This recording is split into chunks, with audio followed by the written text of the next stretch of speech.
하나님 말씀 함께 봅니다. 여호수아 2장 22절부터 24절까지 말씀입니다. 여호수아 2장 22절부터 24절까지 말씀을 다 같이 말씀 봉독합니다. 그들이 가서 산에 이르러 뒤쫓는 자들이 돌아가기까지 사흘을 거기 머물매 뒤쫓는 자들이 그들을 길에서 두루 찾다가 찾지 못하니라. 그 두 사람이 돌이켜 산에서 내려와 강을 건너 눈의 아들 여호수아에게 나아가서 그들이 겪은 모든 일을 고하고 또 여호수아에게 이르되 진실로 여호와께서 그 온 땅을 우리 손에 주셨으므로 그 땅의 모든 주민이 우리 앞에서 간담이 녹더이다 하더라. 아멘. 위기 이렇게 대처하라라는 제목으로 오늘 말씀 증거합니다. 오래간만에 주일날 이렇게 강단에 쓰니까 참 좋기는 한데 이게 제 직업인데도 불구하고 참 떨리네요. 예. 왜 웃으세요, 집사님? 혼자 빵 터지셨어요. 예, 떨립니다. 주중에 새벽 예배도 있고 수요 예배도 있고 하지만 거의 한두 분 앉아 계시고 혼자서 그냥 설교를 할 때가 많이 있는데 또 오늘 우리 성도님들 함께 예배의 자리에서 은혜를 나눌 수 있어서 너무 좋습니다. 지금 저희들이 살아가는 시대를 가리켜서 어떻게 이야기합니까? 위기의 시대 이렇게 말하는 분들이 참 많이 계십니다. 코로나19가 가지고 온 우리 생활에 참 많은 부분들, 좋은 부분들만 가지고 온 것이 아니라 어렵고 힘든 부분들을 더 많이 갖고 온 것 같아요. 코로나19로 인해 경제적인 위기를 겪고 있는 분들도 많이 계시고 우리 아이들은 어떻습니까? 학교에 가도 매일매일 가는 게 아니라 줌으로 집에서 수업할 때도 있고요. 그래서 교육이 무너졌다. 이렇게 교육의 위기를 맞고 있다라고 하는 그렇게 이야기하시는 분들도 계십니다. 그리고 또 여러분들 가운데 이렇게 부동산에 관심 있는 분들 계시죠? 부동산 시장도 위기를 맞았다라고 이렇게 이야기를 합니다. 이런 것들을 보게 되면은 우리가 살고 있는 시대는 늘 위기와 함께 저희들이 살고 있는 것 같아요. 생각지도 않은 그런 위기들, 예기치 않은 그런 위기들로 인해 얼마나 우리가 많이 힘들어 합니까? 예측이라도 된다면, 이런 모든 위기들이 예측이라도 된다면 우리가 지혜롭게 그 위기를 대처할 수 있겠지만 어떻습니까? 이 위기라는 것이 결코 예측이 되지 않습니다. 전혀 생각지 않은 가운데 위기가 찾아오고 그로 인해서 우리의 마음이, 믿음이 많이 무너지고 흔들릴 때가 얼마나 많이 있습니까? 한 예로 지금 자동차 계약을 하게 되면은 자동차 출고되는 데까지 굉장히 오랜 시간 걸리는 거 알고 계시죠? 예, 자동차 계약을 하게 되면 출고되기까지 몇 달이 걸립니다. 자동차에 들어가는 반도체가 지금 부족해서 그렇다고 하는데요. 자동차 업계에서는 코로나19 때문에 사람들이 자동차를 사지 않을 것이다. 이렇게 예상을 하고, 핸드폰이나 그런 가전제품에 들어가는 반도체를 주력으로 생산을 했습니다. 그런데 어떻습니까? 수요를 완전히 잘못 예측한 거죠. 오히려 사람들이 차를 더 많이 뽑아요. 더 많이 계약합니다. 그러다 보니까 이 반도체가 부족해지는 현상이 생기게 된 것입니다. 이러한 예기치 못한 상황들, 이런 위기들은 계속되면 계속될수록 저희들의 삶 속에 더 많은 영향을 미치게 되고 저희들의 삶 가운데 크고 작은 그런 피해를 입게 되기 때문에 이 위기를 대처하는 능력은 어느 시대에나 언제나 항상 요구되고 또 중요한 것 같습니다. 오늘 저희들이 함께 읽은 본문에는요, 이 위기를 대처하고 있는 두 명의 정탐꾼들의 모습을 우리는 보게 됩니다. 그렇다면 이 두 명의 정탐꾼들에게 찾아온 위기는 어떤 위기입니까? 모르시겠죠? 사실 제가 매주 이렇게 여호수아 말씀을 강해를 하면 여러분들이 바로바로 이해를 하시겠지만 제가 설교를 준비하면서 최근에 제 여호수아 말씀을 언제 강의했는가 봤더니 작년 8월 달에 했더라고요. 거의 9개월, 10개월 만에 강단에서 설교를 지금 하고 있는데 이렇게 오랫동안 설교를 하지 않고 있다가 갑자기 또 이렇게 강단에 서게 돼서 예전에 제가 무슨 설교를 했는지 여러분들 전혀 기억나지 않으실 것 같아요. 설교하는 사람의 입장에서 여러분들이 그 설교를 다 잊어주신다는 거는 너무 감사한 일입니다. 왜냐하면은 언제든지 재탕할 수 있거든요. 근데 또 오늘처럼 이렇게 중요한 순간에 이전에 있었던 사건들을 말씀을 드려야 되는데 이 기본적인 배경이 없는 가운데 오늘 본문을 바로 들어가려면은 다음 예전에 했던 설교를 다시 또 제가 반복을 해야 되는 그런 또 어려움들이 있습니다. 아무튼 간단하게 제가 지금 두 명의 정탐꾼들이 어떤 어려움에 지금 놓여져 있는지 잠깐 말씀을 드리겠습니다. 여호수아가 이제 가나안 땅을 정복하기 위해 두 명의 정탐꾼들을 가나안 땅에 보냅니다. 여리고에 보냅니다. 그런데 이 두 명의 정탐꾼들이 들어온 것을 누가 알게 됩니까? 여리고 왕이 알게 됩니다. 그래서 여러분들 잡아야 되겠다 생각하고 사람을 보내게 되죠. 졸지에 두 명의 정탐꾼들은 정탐하러 왔다가 들키게 되고 잡히게 되는 그런 상황을 맞이한 것입니다. 그런데 이때 이 정탐꾼들을 보호해 준 사람이 있었어요. 그 사람이 누구입니까? 기생 라합이었습니다. 들어보셨죠? 이렇게 라합의 도움으로 두 명의 정탐꾼들은 발각되지 않고 산으로 가서 몸을 피하게 됩니다. 그리고 오늘 본문은 산으로 가서 잠시 피했던 두 명의 정탐꾼들이 무사히 돌아가게 된 장면을 기록하고 있습니다. 자, 그렇다면 여러분들에게 다시 한번 질문합니다. 정탐꾼들에게 찾아온 위기는 어떤 위기였습니까? 어떤 위기가 찾아왔죠? 바로 여리고 왕에게 발각될 수 있는 위기가 찾아왔다는 것입니다. 만약 이렇게 발각되어 버린다면 여리고 성을 무너뜨리는 것은 어려워질 수 있습니다. 이 가나안 땅을 점령하는 데 있어서 여리고는 그 첫 번째 들어가는 관문과 같은 곳이었기 때문에 만약 여리고성을 무너뜨리지 못하게 된다면 가나안 땅을 점령하는 이 모든 일들이 막힐 수밖에 없는 그런 중요한 상황이었습니다. 그렇다면 이 두 명의 정탐꾼들이 오늘 맡고 있는 위기를 어떻게 이들은 대처하고 있을까요?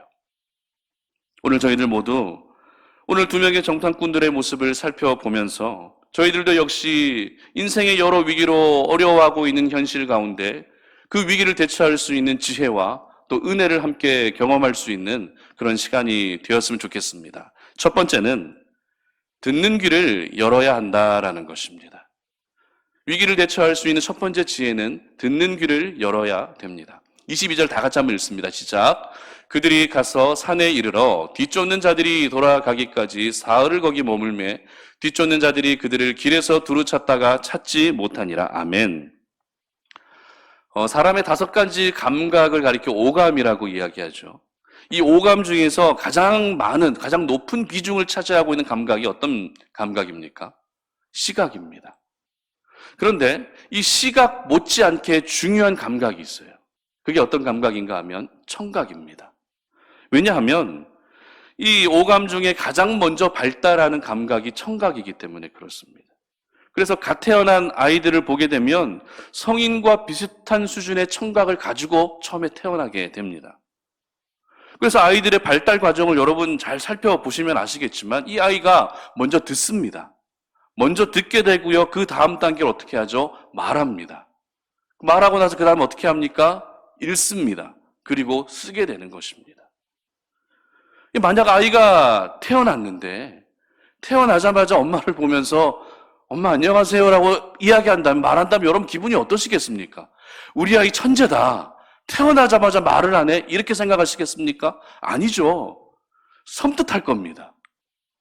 그리고 아이가 태어나서 아이와 함께 산후조리원에 갔는데 이 아이가 앉아서 성경을 읽는다고 생각해 보십시오. 이 아이는 주의 종입니다. 이 아이 하나님께 바치겠습니다. 이러겠습니까? 아니에요. 섬뜩하다는 겁니다. 아이가 태어나자마자 말을 하고 책을 읽는다면 우리는 당황스러울 수밖에 없는 것입니다.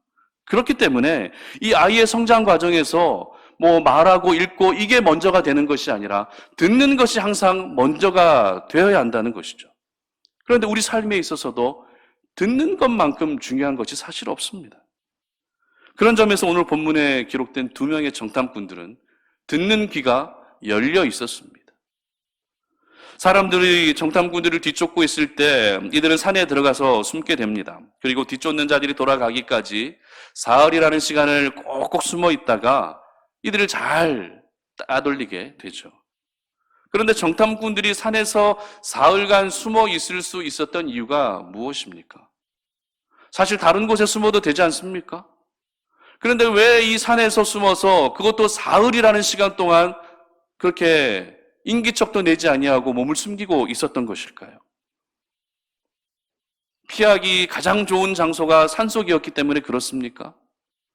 아니면 여리고의 지리를 너무나도 잘 알고 있었기 때문에 저기에 숨으면 우리가 몸을 숨길 수 있겠다 이렇게 생각해서 그런 것일까요? 아니면 이 두 사람이 누구보다도 숨바꼭질을 잘하기 때문에 거기 숨었을까요? 그렇지 않습니다.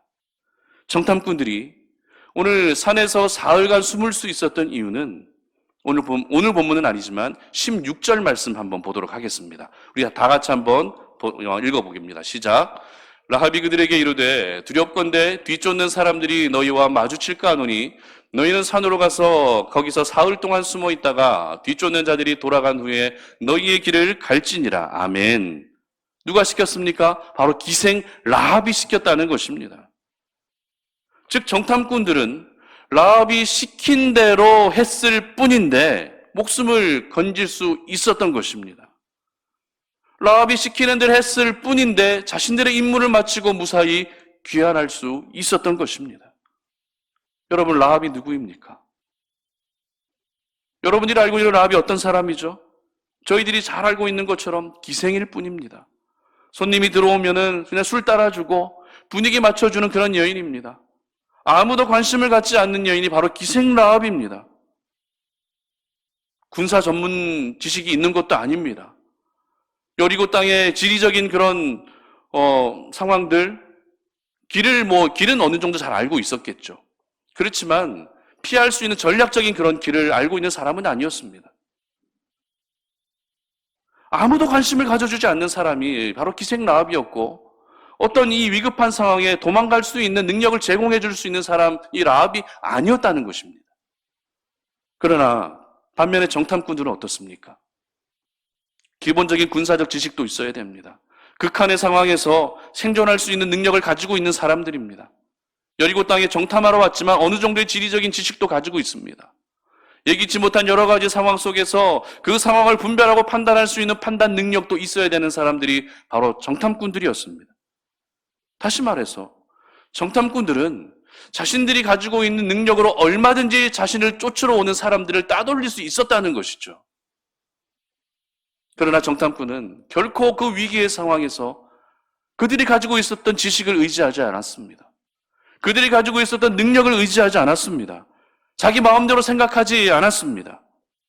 그저 미천하고 그저 아무런 능력 없는, 전쟁과는 전혀 상관없고 싸움과도 전혀 상관없는 여인이었지만 라합의 말에 귀를 열고 있었던 것입니다. 그리고 들려온 말 그대로 산으로 들어가서 사흘을 숨어 있었더니 그 목숨을 구원받을 수 있었던 것이죠. 이처럼 우리가 어떤 위기의 순간에 듣는 귀를 열어두게 되면 그로 인해서 저희는 도움을 받을 수 있습니다. 듣는 귀를 열어두게 되면 살 수 있는 은혜가 주어진다는 것입니다. 그런데 저희들은 어떻게 합니까? 내가 어떤 위기를 맞고 있다면 자존심 상해하지 않습니까? 창피해서 듣는 귀를 아예 닫아버립니다. 네가 나에 대해서 뭘 알아? 이렇게 생각하면서 귀를 닫아버립니다.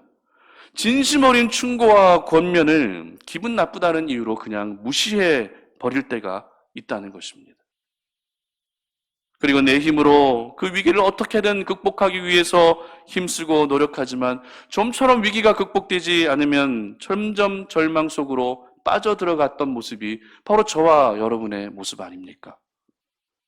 그렇다면 듣는 귀를 여는 것이 왜 중요할까요?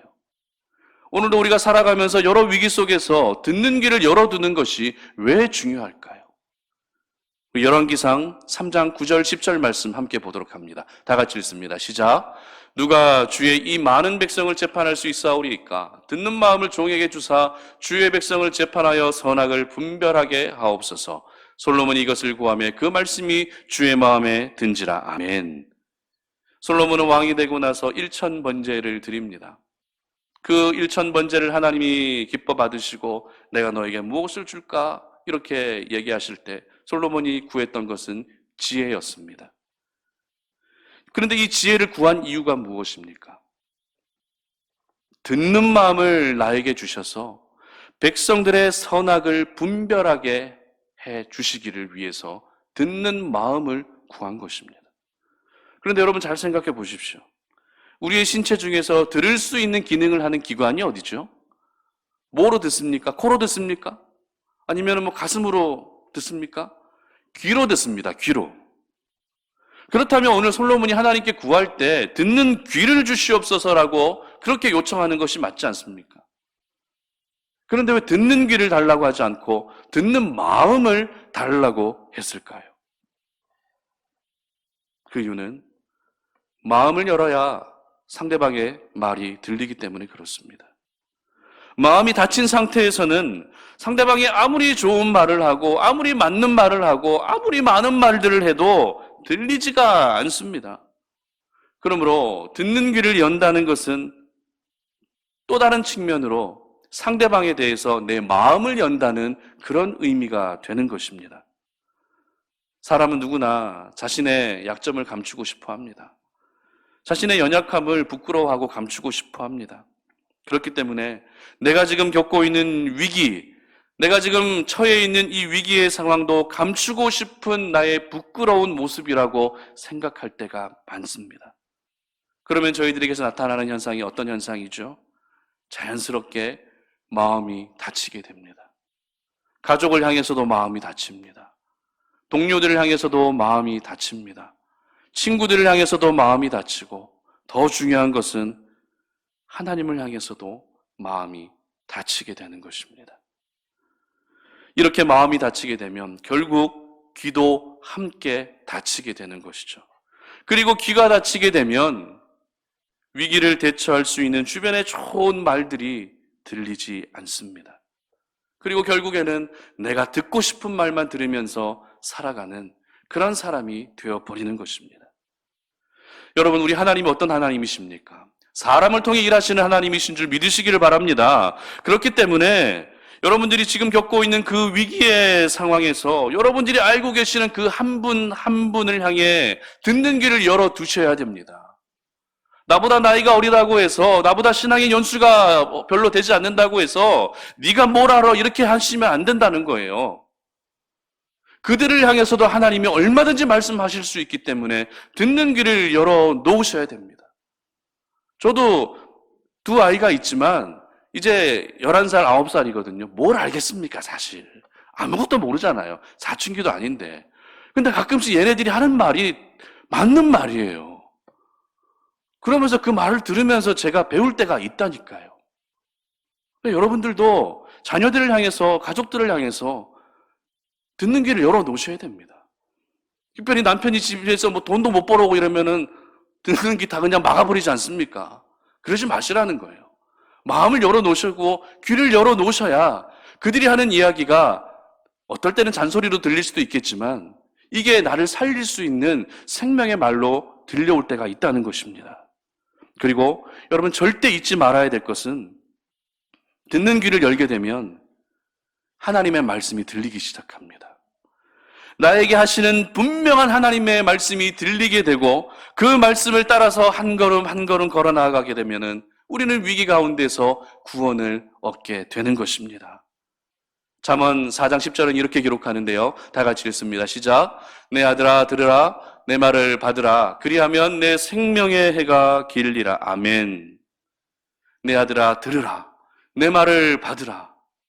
그러므로 여러분 모두 귀를 열어놓을 수 있기를 바랍니다. 그래서 나를 살리시는 하나님의 말씀에도 반응하시고 나에게 득이 될 수 있는, 나에게 이익이 될 수 있는, 나를 살릴 수 있는 주변의 사람들의 그 말에도 반응할 수 있기를 바랍니다. 그래서 지금 여러분들이 겪고 있는 인생의 모든 위기를 지혜롭게 대처할 수 있는 저와 여러분들 되시기를 주님 이름으로 축복합니다. 두 번째는 상황의 위기가 마음의 위기로 커지지 않게 해야 한다라는 것입니다.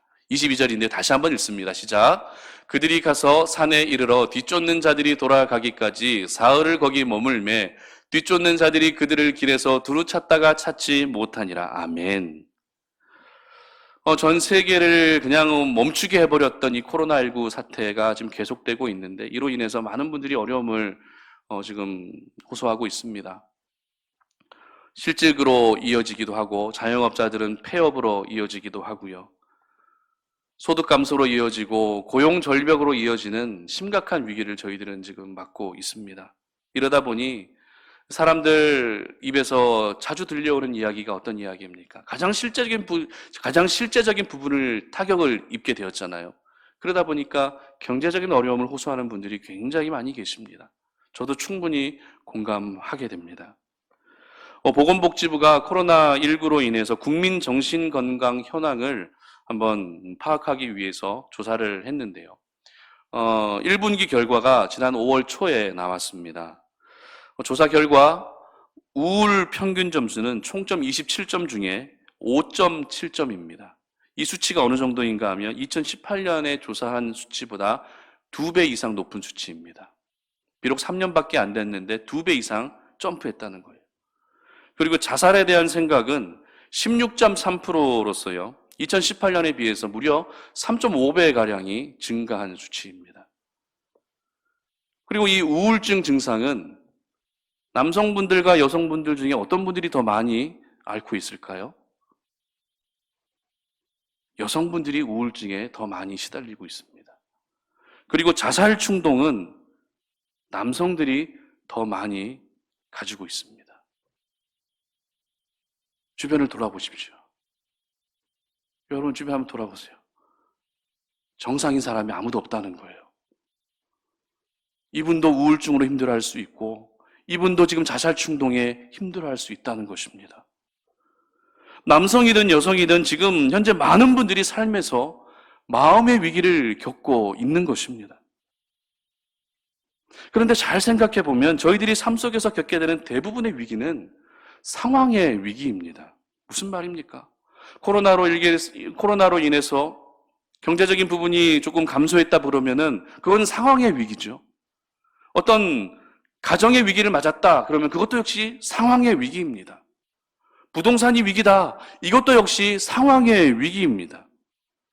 반면에 우리가 흔히 느끼게 되는 우울한 감정, 자살에 대한 이런 충동, 이런 부분들은 상황의 위기입니까? 마음의 위기입니까? 마음의 위기라는 것입니다. 그렇다면 사람들은 왜 위기가 찾아오면 이렇게 우울해하고 자살 충동까지 느끼게 되는 것일까요? 여러분 스스로에게 한번 심각하게 질문해 보시기 바랍니다. 왜 이런 위기가 찾아오면 우울해하고 자살 충동까지 느끼는 것이죠? 그 이유는 바로 상황의 위기에서 끊어내지 못하고 있기 때문에 그렇습니다. 상황의 위기가 점차 커지고 번져서 마음의 위기로 확장되어져 버렸기 때문에 그렇습니다. 사실 상황의 위기라는 것은 누구에게나 찾아올 수 있는 공통의 위기입니다. 내가 지금 경제적인 위기를 겪고 있다면 다른 분들도 역시 경제적인 위기를 겪고 있는 것입니다. 그렇기 때문에 상황의 위기에서 예외인 사람은 단 한 사람도 없습니다. 그러나 마음의 위기는 어떻습니까? 동일한 상황의 위기를 맞고 있지만 우울하지 않게 행복하게 사는 분들이 있어요, 없어요? 있다는 것입니다. 동일한 상황의 위기를 맞고 있지만 자살 충동을 느끼지 아니하고 항상 기쁘게 살아가는 분이 있어요, 없어요? 있다는 것입니다. 이것을 통해 알게 되는 중요한 사실은 마음의 위기는 얼마든지 저희들이 막을 수 있는 위기라는 것을 여러분 기억하시기를 바랍니다. 그런데 많은 분들이 어떻게 하죠? 내 힘으로 어떻게 할 수 없는 상황의 위기만을 바꾸어 보려고 합니다. 그런데 그 상황의 위기가 바뀝니까? 안 바뀝니까? 잘 안 바뀝니다. 그래서 결국 마음의 위기까지 찾아오게 되는 것입니다. 여러분, 상황의 위기라는 것은 애초부터 저희들의 힘으로 어떻게 할 수 없는 영역입니다. 그러므로 중요한 것은 그 상황의 위기가 더 이상 내 마음의 위기로 찾아오지 않게 끊어내는 과정이 필요한 것이죠. 오늘 본문을 한번 볼까요? 두 명의 정탐꾼은 지금 사람들에게 발각될 수 있는 그런 위기 가운데 놓여져 있습니다. 이것은 상황의 위기입니까? 마음의 위기입니까? 상황의 위기입니다. 그래서 발각되지 않게 위해서 산으로 들어가 숨습니다. 그런데 만약 이들이 산에 숨어 있는 가운데에서 이 위기의 상황에서 너무 불안하고 너무 초조하고 우리 잡히면 죽을 텐데 하면서 부들부들 떨면서 우리 그냥 자수할까? 이렇게 해서 숨는 일을 포기했다면 어떻게 됐을까요? 고생이란 고생은 다 하게 되고 이스라엘의 가나안 땅 점령의 그런 귀한 역사는 먹구름이 낄 수밖에 없는 그런 중요한 위급한 상황이 펼쳐질 수밖에 없었을 것입니다. 그렇기 때문에 포기한다는 것은 자신의 임무와 책임을 저버리는 것입니다. 포기한다는 것은 내 사명을 저버리는 것입니다. 그리고 포기한다는 것은 상황의 위기가 이제는 마음의 위기로 더 커지게 되었다는 것을 의미하는 것입니다. 그러나 오늘 본문은 22절 하반절에서 어떻게 기록하고 있습니까? 한번 보도록 하겠습니다. 다 같이 읽습니다. 시작. 뒤쫓는 자들이 그들을 길에서 두루 찾다가 찾지 못하니라. 아멘. 지금 누가 먼저 포기하고 있죠? 정탐꾼들이 포기했습니까? 아니면 찾는 자들이 포기했습니까?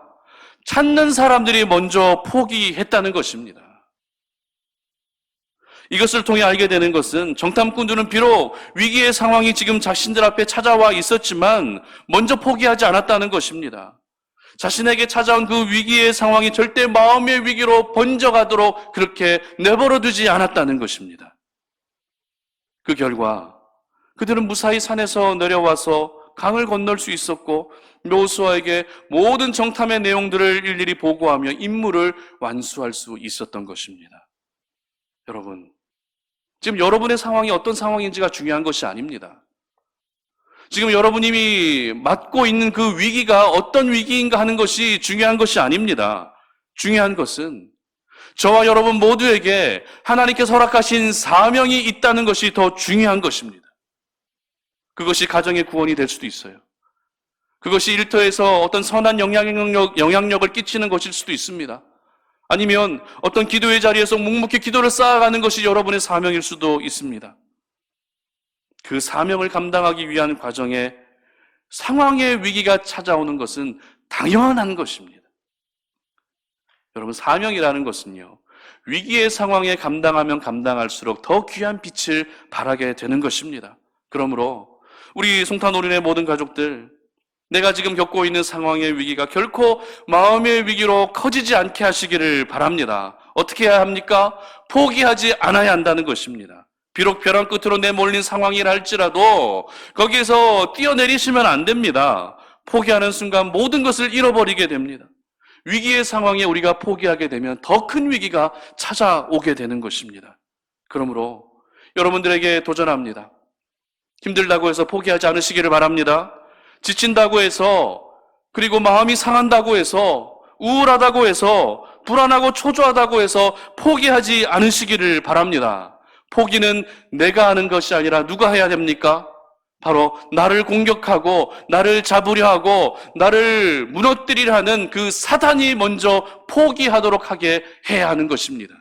그렇기 때문에 여러분들이 먼저 포기해서 모든 것을 잃어버린 일들이 결코 생기지 않게 하시기를 바랍니다. 갈라디아서 6장 9절은 이렇게 기록하는데요. 다 같이 읽습니다. 우리가 선을 행하되 낙심하지 말지니 포기하지 아니하면 때가 이름에 거두리라. 아멘. 그렇습니다. 포기하지 않아야 열매를 거둘 수 있는 것입니다. 포기하지 않아야 위기 가운데서도 살게 해주시는 하나님의 그 놀라운 구원의 역사들을 경험할 수 있는 것입니다. 그러므로 우리 송탄오륜의 모든 가족들은 지금 여러분들이 겪고 있는 이 상황의 위기가 더 이상 마음의 위기로 커지지 않게 하시기를 바랍니다. 그래서 끝내는 살리시고 끝내는 구원의 역사를 베풀어 주시고 끝내는 생명의 은혜를 허락해 주시는 하나님의 놀라운 은혜를 경험하시는 저와 여러분들 되시기를 주님의 이름으로 축복합니다. 마지막 세 번째입니다. 위기를 통해 하나님을 말할 수 있어야 한다라는 것입니다. 24절인데요. 다 같이 한번 읽습니다. 시작. 또 여호수아에게 이르되 진실로 여호와께서 그 온 땅을 우리 손에 주셨으므로 그 땅의 모든 주민이 우리 앞에서 간담이 녹더이다 하더라. 아멘. 여러분, 집에서 기독교 채널 가끔씩 보시죠? CBS, CTS, 구TV 여러 가지가 있는데 이렇게 기독교 채널을 틀게 되면 사람들에게서 많은 사랑을 받고 있는 프로그램을 하나 발견할 수 있습니다. 물론 기독교 TV를 통해서 설교를 들을 수도 있고 여러 가지 좋은 기독교 뉴스도 접할 수 있지만 많은 분들에게 사랑을 받는 프로그램이 어떤 프로그램인가 하면 새롭게 하소서라는 프로그램이에요. 여러분 보신 분도 있으실 것입니다. 이 새롭게 하소서라는 프로그램은 설교를 듣는 시간이 아닙니다. 그렇다고 성경을 공부하는 시간도 아닙니다. 교계의 유명한 목사님들뿐만 아니라 방송인들, 연예인들까지 게스트로 거기에 출연해서 자신이 만난 하나님에 대한 이야기를 듣는 곳이 바로 이 새롭게 하소서의 핵심입니다.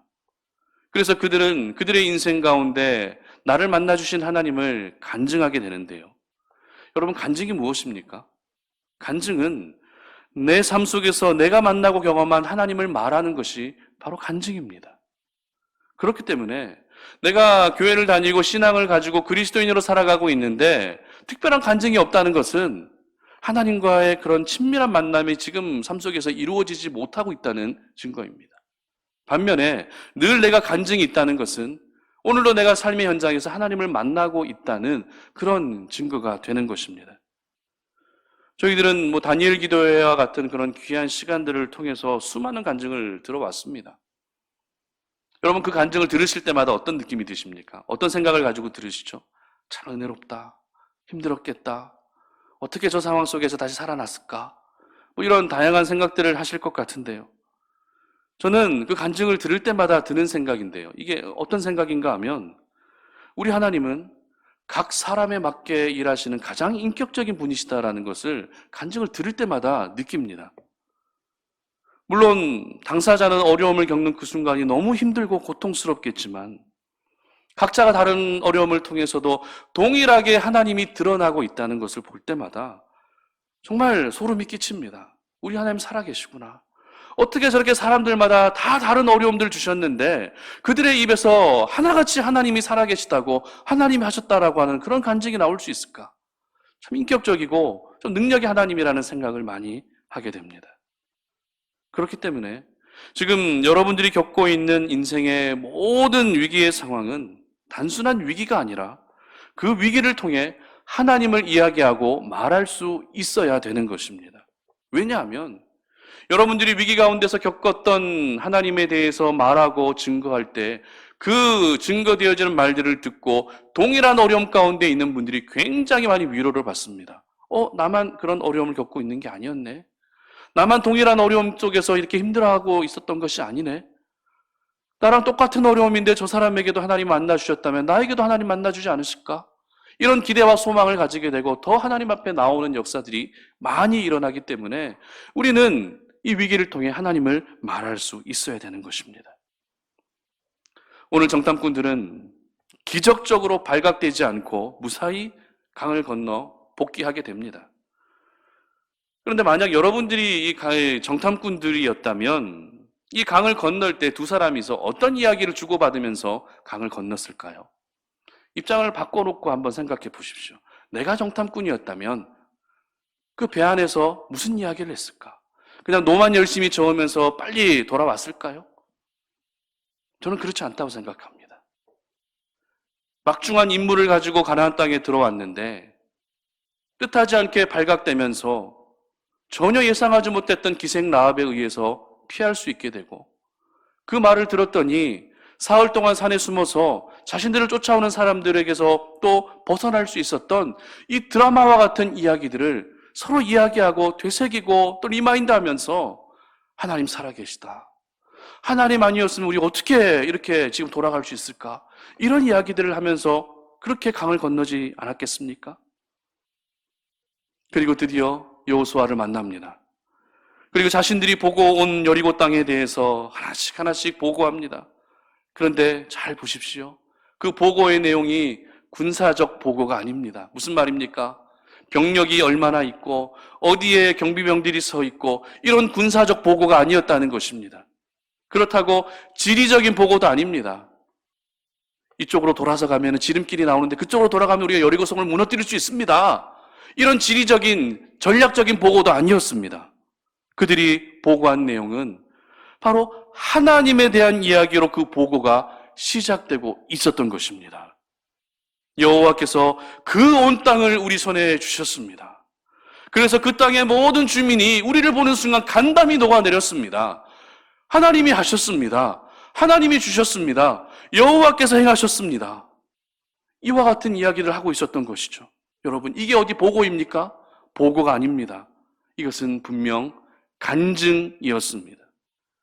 오늘 본문 23절 하반절의 기록을 한번 보시기 바랍니다. 그들이 겪은 모든 일을 고하고, 아멘. 그들이 겪은 모든 일을 고했다고 합니다. 그들이 본 것을 고한 게 아니라 그들이 겪은 모든 일을 고했다고 합니다. 여기서 고하고라고 하는 이 단어는요, 구약의 또 다른 부분에서도 사용이 되었는데 역대상 말씀 한번 보도록 하겠습니다. 역대상 16장 24절입니다. 시작. 그의 영광을 모든 민족 중에 그의 기이한 행적을 만민 중에 선포할지어다. 아멘. 여기서 선포할지어다라는 이 단어가 고하다라는 단어와 똑같은 단어입니다. 그렇다면 무엇을 고해야 됩니까? 무엇을 선포해야 됩니까? 바로 그의 영광, 그의 행하신 기적을 선포하고 고해야 하는 것입니다.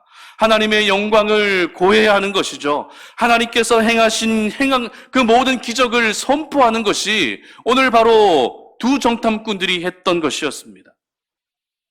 그러므로 오늘 이 자리에서 함께 예배하고 계신 우리 송탄오륜의 모든 가족들 역시 여러분이 지금 겪고 있는 그 인생의 위기를 통해서 하나님을 말할 수 있기를 주님 이름으로 축복합니다.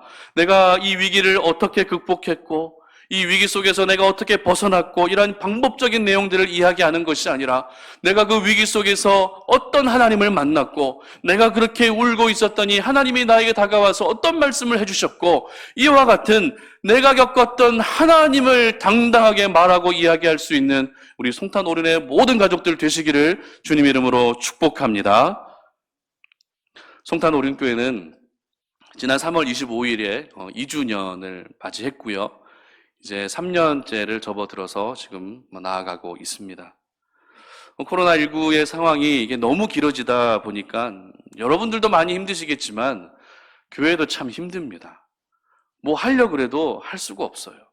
모이려고 그래도 모일 수가 없고 훈련을 하고 싶어도 훈련도 안 되고 줌으로 뭔가 하고 싶어도 뭔가 좀 아직은 좀 어려울 것 같고 그래서 참 답답할 때가 많이 있습니다. 그렇지만 이런 상황 속에서도 우리 송탄오륜에 사랑하는 가족들이 계시기 때문에 하나님 어떻게 하면 우리 성도님들의 믿음이 흔들리지 않고 어떻게 하면 그 영혼이 변함없이 하나님을 바라볼 수 있을까요? 고민하면서 늘 기도하고 있는데요. 우리 교회가 작잖아요. 뭐 건물은 있다 해도 성도님들이 그리 많지 않기 때문에 큰 교회는 아니거든요. 교회는 작기 때문에 한편으로는 교회가 작은데 목사님 하고 싶은 대로 다 하시면 되지 왜 안 돼요? 이런 생각을 할 수가 있어요. 근데 교회 크고 작은 게 문제가 아니라 이 목회라고 하는 것이 사역이라고 하는 것이 제가 경험하면 경험할수록 하면 할수록 느끼는 것은 내 마음대로 되는 게 하나도 없다는 겁니다. 정말 그렇더라고요. 뭔가 계획해서 이렇게 해야지 하면은 안 돼요. 그리고 오늘 제가 설교한다고 지난주 광고했잖아요. 9개월, 10개월 만에 설교하는데 제가 얼마나 기대하는 마음으로 칼을 갈고 나왔겠습니까? 그렇게 보이죠? 예. 근데 오늘 일이 생기는 거예요, 성도님들. 칼을 갈면서 오늘을 기도로 준비하면서 하나님 한 분이라도 더 나오게 해주세요.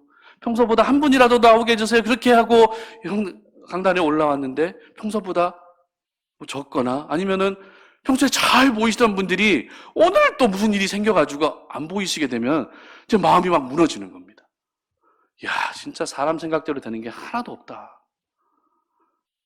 그리고 매일매일 교회에 있으면서 우리 성도님들한테 연락도 오고 또 저도 또 가정을 또 책임지는 가장으로서 살아가고 교회에 또 여러 가지 또 시설도 보면 이렇게 지내다 보면 여러분 그거 아세요?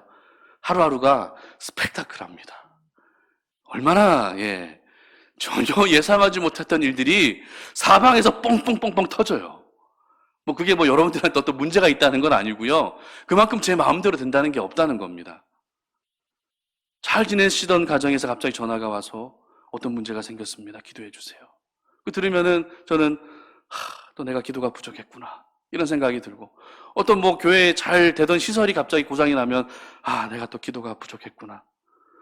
가정에 어떤 문제가 생기면은 또 내가 기도가 부족했나 이런 생각들이 계속 들면서 기도 제목이 얼마나 많은지 모릅니다. 여러분 기도 제목 많은 게 얼마나 행복한 일인지 모르시죠? 제가 2년 될 때까지는 속상했어요. 하나님 무슨 기도 제목이 이렇게 많아요. 그렇다고 교회를 부흥시켜주는 것도 아니고 속상했거든요. 근데 이제 2년 지나고 3년째 들어가면서 어떤 문제가 생기고 위기가 찾아오고 기도 제목이 많아지는 게 너무 행복한 겁니다. 아, 하나님이 살아계시구나.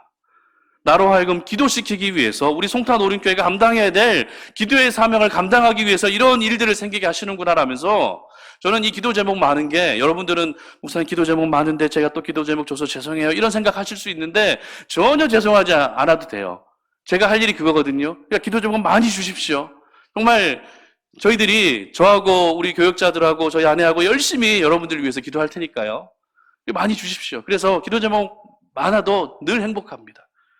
그러면서 저희 아내에게 한번 이런 이야기를 한 적이 있어요. 너무 이렇게 생각지 않은 일들이 막 터지고 위기가 생기고 문제가 생기고 기도 제목이 생기니까 둘이 얼굴을 보면서 좀 허탈해하면서 뭐지? 이러면서 아무 말도 하지 못하고 있을 때 아내에게 이런 이야기를 했었어요. 지금 우리가 겪고 있는 이 모든 일들을 통해서 간증할 수 있었으면 좋겠다. 이런 생각이 들더라고요.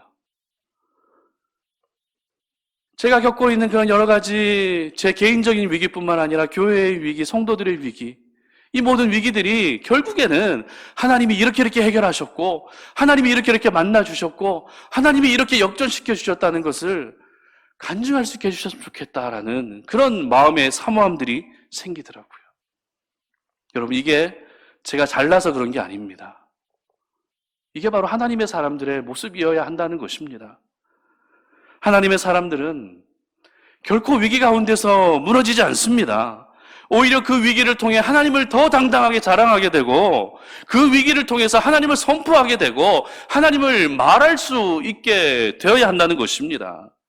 우리 성도님들 역시 매일매일의 삶 속에서 얼마나 힘드시겠습니까? 제가 다 알지 못한 어려움들 속에 살아가는 거 알고 있거든요. 그렇지만 그 위기는 여러분의 입으로 하나님을 말할 수 있는 가장 귀한 영적 소재가 됨을 믿으시기를 바랍니다. 그래서 어떤 위기 가운데에서도 여러분 모두가 하나님을 당당하게 말하고 이야기하셔서 우리 성도님들 결국에는 여러분들을 살리시는 하나님의 귀한 은혜를 경험하시기를 주님의 이름으로 축복합니다. 말씀을 맺겠습니다. 시편 119편 109절 말씀인데요. 다 같이 한번 읽어봅니다. 시작. 나의 생명이 항상 위기에 있사오나 나는 주의 법을 잊지 아니하나이다. 아멘.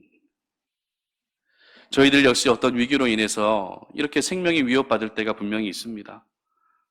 믿음이 흔들리고 내 영혼이 탈탈 털리는 그런 어려움들을 겪을 때가 있다는 것입니다. 그러나 위기 가운데서도 우리가 절대 잊어서는 안 되는 것이 있죠. 그것이 무엇입니까? 바로 주의 법입니다. 하나님의 말씀입니다. 오늘 저희들은 하나님의 말씀을 통해서 여리고 땅을 정탐하러 들어왔다가 위기를 맞은 이 정탐꾼들이 그 위기를 어떻게 지혜롭게 대처했는지를 살펴보게 되었습니다. 그들이 어떻게 했습니까? 먼저 듣는 귀를 열었습니다. 그랬더니 자신을 살릴 수 있는 말이 들려오기 시작했죠. 그리고 그대로 했더니 살 수 있었습니다. 그리고 또 이들은 어떻게 했습니까? 상황의 위기가 마음의 위기로 커져가지 않도록 포기하지 않았습니다. 포기는 내가 하는 것이 아니라 사탄이 먼저 포기하게 만들어야 되는 것입니다. 그리고 이들은 그렇게 무사히 귀환하고 나서 단순한 보고가 아니라 여리고 땅에서 자신들이 경험하고 만났던 하나님을 간증하는 그런 귀한 간증으로 여리고 땅에서 만났던 그 하나님을 여호수아에게 이렇게 이야기합니다. 하나님이 하셨습니다. 하나님이 그 땅을 우리에게 주셨습니다. 아직 전쟁이 끝난 것도 아닙니다. 전쟁 시작도 안 했습니다. 그러나 그들은 어떻게 고백합니까? 하나님이 우리에게 주셨습니다. 그 땅에 있는 사람들이 우리를 보더니 그들의 간담이 녹아내렸습니다. 하나님이 하셨습니다. 간증으로 하나님께 영광 올리고 있는 것입니다. 그러므로 우리 송탄 오륜의 모든 성도님들, 지금 겪고 있는 여러 삶의 위기 가운데서도 여러분 결코 무너지지 마십시오. 저도 무너지지 않겠습니다. 무너지지 마시고 오늘 들었던 이 말씀을 여러분 마음 깊이 새기셔서 모든 위기 가운데서 구원받는 은혜가 있으시기를 주님의 이름으로 축복합니다. 그래서 그 모든 위기가 오히려 여러분의 삶의 귀한 영적 전화위복이 되게 하셔서 하나님의 생명과 구원의 은혜를 경험하시는 그런 귀한 은혜가 있으시기를 주님의 이름으로 축복합니다.